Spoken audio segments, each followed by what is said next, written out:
So what do we like to do with Hall & Oates? Well, they wrote a jam. It's called I Can't Go For That. And what we like to do is Michael picks out one of those lines each week where he says, you know what, regardless of who's playing in this matchup, I'm taking a look at this number and I can't trifle with it. So let's go ahead and take a look at this week's number. It's the Broncos laying 3 versus the Cardinals. Well, let's just talk about bad versus bad first. I think one of the things we try to do as handicappers and breaking teams down is understanding who's really good and who's almost good, who's not quite good. But when you get into the bad category, it's hard to determine bad versus bad, right? It's hard to figure that out. And when I put together my numbers this week, and I have this, I wish I could show it to you. I have this system that I use where I tag the teams that are in the bottom 7 categories, from 25 to 32. If you're in that, you get a red code. And so this game is just lit up with red all over the place. Offense, defense, it just doesn't matter, right? It's all over. And this is 2 bad teams. So, but how bad are they? I think that's the question, Patrick. Like, how bad are they? I don't know. I can't answer this, right? Like, I know that Denver made a little bit of a comeback last week against Kansas City, partly because of Kansas City turning it over. And then, I saw Arizona look like they were moving the ball on New England, except they couldn't protect well enough, and McCoy got hurt.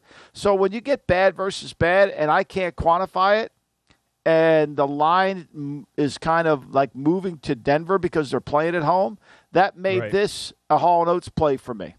Yep, that's the Broncos Cardinals. That's a Hall & Oates play. I can't go for that. No can do. No can do. I love it. I can't get no can do. I mean, why would you take this game? Why would you do it? Do you have, to me, I want to take games I have confidence in the team. Like, okay, let's take Cincinnati-Tampa. What I learned last night was don't run away from a hot team. Don't run away from a team that's playing really well.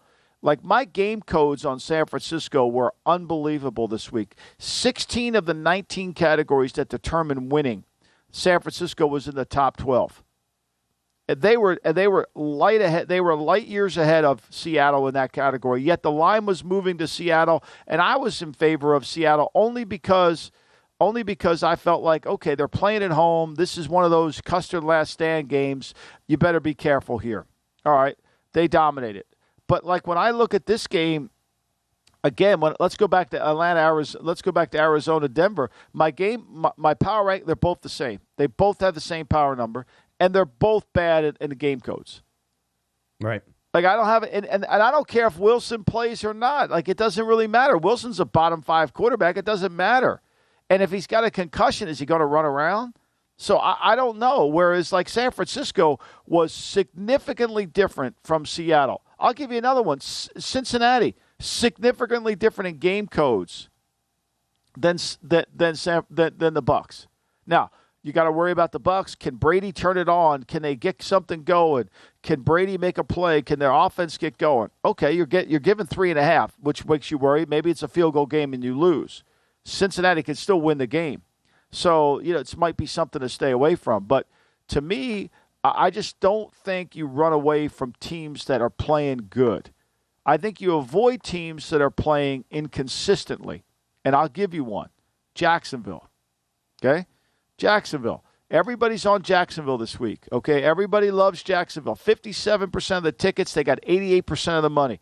All right? I watched the Jacksonville-Tennessee game this week. Tennessee did unlike Tennessee things. Their left tackle can't protect. Strip sack, get the ball, touchdown. Derrick Henry fumbles the ball, looks like it's going out of bounds right into Walker's hands. They turn it over going in. They made mistakes. Tannehill turns it over on interception, coming back in the red zone, going back the other way. And then Lawrence makes some unbelievable throws. I mean, great throws. Great throws. And credit to him. Yeah, he was but great. There's still an underlying, when I'm watching the game, is Jacksonville that good? Are we overvaluating Jacksonville? I think they're are they closer to the Detroit game or are they closer to the Tennessee game? And we're just thinking that Dallas is going to go in there and Dallas is going to play well. Whereas my game codes tell me Dallas is by far the better team. Get the drop ready, just because we love it. Darryl Hall, John Oates. Again, to wrap it up, Arizona, Denver. Denver -3. That is a Hall and Oates play. Come on. Give it to me one more time. Yeah, there it is. And I got to tell you, on my board, it is, I think a lot of people see it the way I see it. There's only 7,000 tickets written up for this game on the board I'm looking at.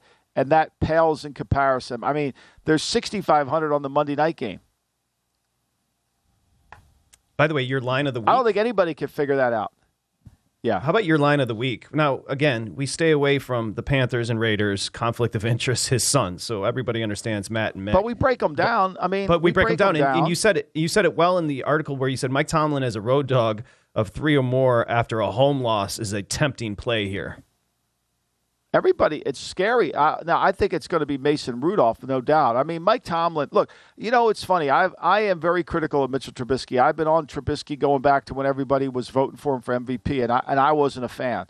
But I will say this. When he came in off the bench, he played for, other than the 2 bad throws in the red zone that he stared down the receiver, he was actually functioning pretty well.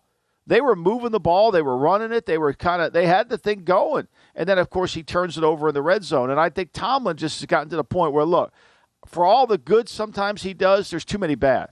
Go back to the Patriot game. There's just too much bad.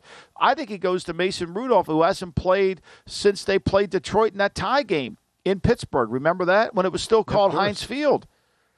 So I think he's going to go back there and try to win the game like he beat Atlanta.